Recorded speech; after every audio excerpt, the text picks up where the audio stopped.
أعوذ بالله من الشيطان الرجيم بسم الله الرحمن الرحيم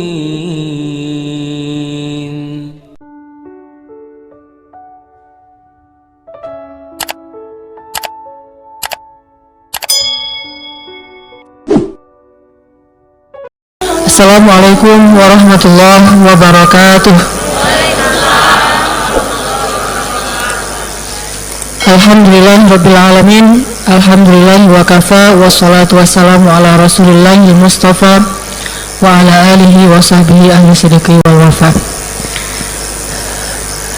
Ibu-ibu, teteh-teteh, neng-neng, dan para jomblo fisabilillah sebelah kanan yang soleh-solehah insyaallah. Hari ini kita coba renungkan sebagaimana tema kajian kita hari ini tentang bagaimana menjemput akhir yang indah, bagaimana menjemput ajal dalam keadaan husnul khatimah, karena itu adalah penentu banget buat kita dan nasib kita nanti di akhirat.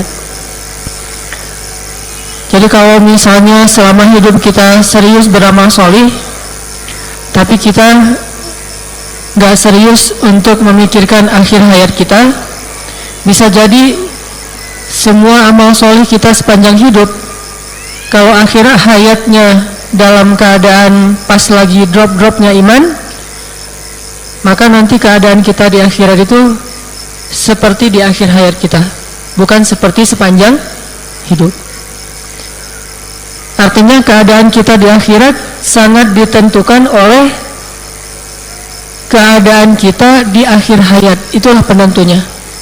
Kalau akhir hayatnya baik, walaupun sepanjang hidup mungkin banyak keburukan, maka di akhirat dia digolongkan orang-orang yang baik. Kalau akhir hayatnya buruk, walaupun sepanjang hidupnya berbuat kebaikan, maka digolongkan di antara orang-orang yang buruk amalnya. Jadi akhir hayat itu penentu banget buat kita. Sama kayak kita ikut kalau kita lagi di sekolah, nggak tahu ya, pas ujian harian, misalnya kita selalu dapat nilai bagus. Pas dikasih kuis di kampus atau di sekolah selalu dapat nilai bagus. Tapi pas menjelang ujian, kita kayak ujian nasional gitu kan. Pas ujian nasional sakit. Kelas 1 ranking 20 lah. Ranking 2 dah.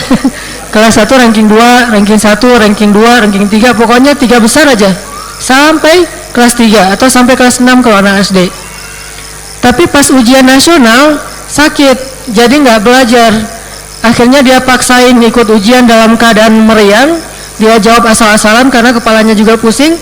Maka nilainya di ijazah seperti hari dia ujian, bukan seperti 6 tahun dia di sekolah. Kayak gitulah hidup.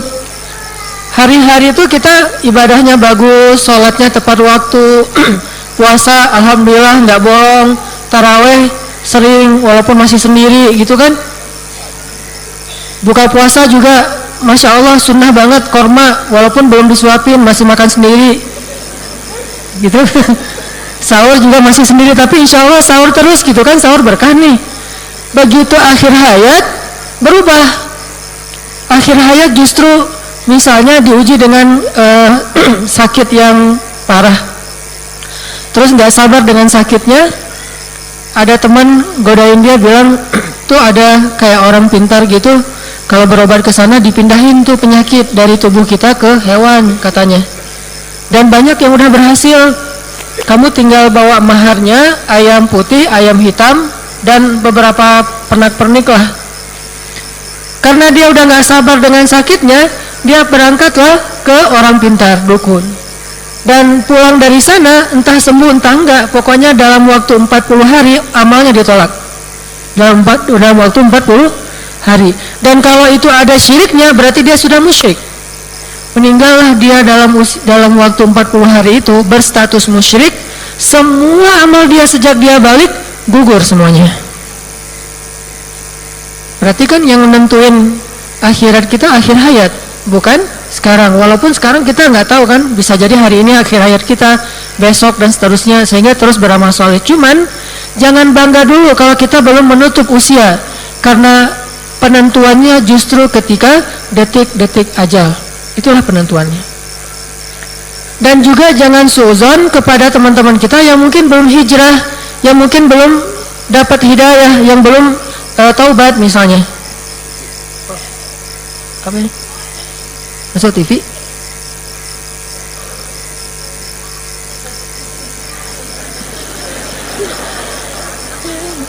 Grogi gini masuk TV. Ini TV mana nih? MTV. Jadi DJ. Tadi sampai di mana? Belum hijrah, belum taubat, jangan suuzon. Kalau ngelihat teman kita belum sholat, kasihan aja, jangan benci. Kalau ngelihat teman kita kayaknya masih buat dosa gitu, masih malam nggak tidurnya pagi jadi kelelawar gitu kan, jangan suuzon. Siapa tahu dia kelelawar ibadah, yaitu sholat tahajud gitu. Intinya mah jangan suuzon, karena bisa jadi sepanjang hayat dia berbuat dosa nih, membunuh, berzina, minum, dan segala macam lah dosa-dosa besar. Dia tinggalkan sholat, dia nggak pernah puasa, sholat aja setahun cuma sekali, yaitu sholat Idul Fitri. Kayak cerita saya itu juga masbuk ya, udah sholatnya setahun sekali masbuk pula, gara-gara nggak ngerti. Dia pikir sholat Idul Fitri itu kayak sholat Jumat, sholat dulu baru khutbah, khutbah dulu baru sholat. Padahal Idul Fitri mah sholat dulu baru khutbah. Jadi begitu dia di rumah dengar masih khutbah, ya masih khutbah, ntar aja deh. Kalau udah selesai khutbah baru kita ke tanah lapang atau ke masjid. Pas selesai khutbah dia berangkat ke tanah lapang, orang pada bubar. Loh kok nggak sholat? Udah tadi sebelum khutbah, nggak ngertian. Nah ini artinya bisa jadi dia hidupnya tuh kayak gitu, tapi pas akhir hayatnya dia nyesel. Pas sakit langsung dia insaf. By the way, insaf itu bahasa Arab ya, insaf terus jadi bahasa Indonesia. Biar kita tahu aja bahasa kita tuh banyak diserap dari bahasa Arab. Pas akhir hayatnya dia sakit terus dia insaf gitu, udah insaf, dia taubat, dia ya Allah kalau saya sembuh saya pengen memperbaiki diri, nggak sembuh meninggal, maka catatan amal dia di akhirat sebagai orang yang bertaubat. Kalau yang tadi beramal soleh tapi akhirnya syirik, catatannya di akhirat sebagai orang yang musyrik. Catatan itu labelnya, statusnya tergantung akhir, itulah statusnya, bukan di awal.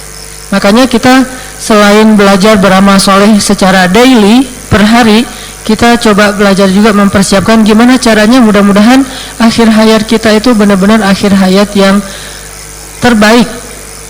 Sehingga ada doa Allahumma ja'al khaira ayyami yawma alqaq wa khaira a'mali khawatimaha. Ya Allah, jadikanlah hari terbaik dalam hidup saya hari ketika saya kembali kepadamu, dan jadikanlah amal terbaik saya adalah penutupnya. Kalau amal terbaik adalah penutupnya, maka yang kurang-kurang di awal akan Allah maafkan. Tapi kalau yang terburuk justru penutupnya, yang lebih-lebih di awal justru Allah gugurkan. Jadi penutup ini sangat-sangat penting bagi nasib kita nanti di akhirat. Nah, untuk lebih jelasnya coba kita tadabbur dulu firman Allah Subhanahu wa taala di dalam surat Al-Qiyamah. Surat Al-Qiyamah. Surat Al-Qiyamah itu surat 75. Saya akan baca Al-Qiyamah dari ayat pertama sampai selesai. Coba teman-teman sekalian memperhatikan sambil ngelirik terjemahannya. Jadi sambil ngedengerin, sambil ngeliatin terjemahannya. Mudah-mudahan nanti bisa lebih menghayati. Surat Al-Qiyamah dari ayat pertama. A'udzu billahi minasy minasyaitonir rajim. Teman-teman hanya mendengarkan dan melihat terjemah. Bismillahirrahmanirrahim. La uqsimu biyaumil qiyamah wa la uqsimu bin nafsil lawwamah ayahsabul insanu an lan najma'a 'idhamah bala qadirina 'ala an nusawwiya bananah bal yuridul insanu liyafjura amamah yas'alu ayyana yawmul qiyamah فإذا برق البصر وخسف القمر وجمع الشمس والقمر يقول الإنسان يومئذ أين المفر يقول الإنسان يومئذ أين المفر كلا لا وزر إلى ربك يومئذ المستقر ينبأ الإنسان يومئذ بما قدم وأخر بل الإنسان على نفسه بصيرة ولو ألقى معاذيره لا تحرك به لسانك لتعجل به إن علينا جمعه وقرآنه فإذا قرأناه فاتبع قرآنه ثم إن علينا بيانه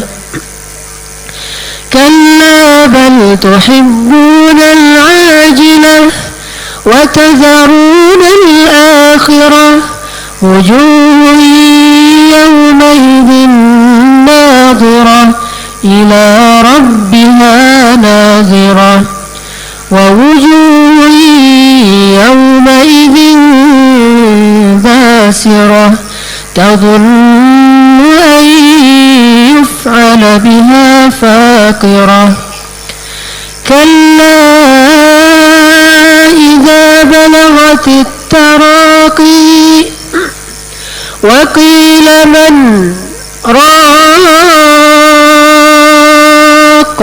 وظن أنه الفراق والتفت الساق بالساق إلى ربك يومئذ المساق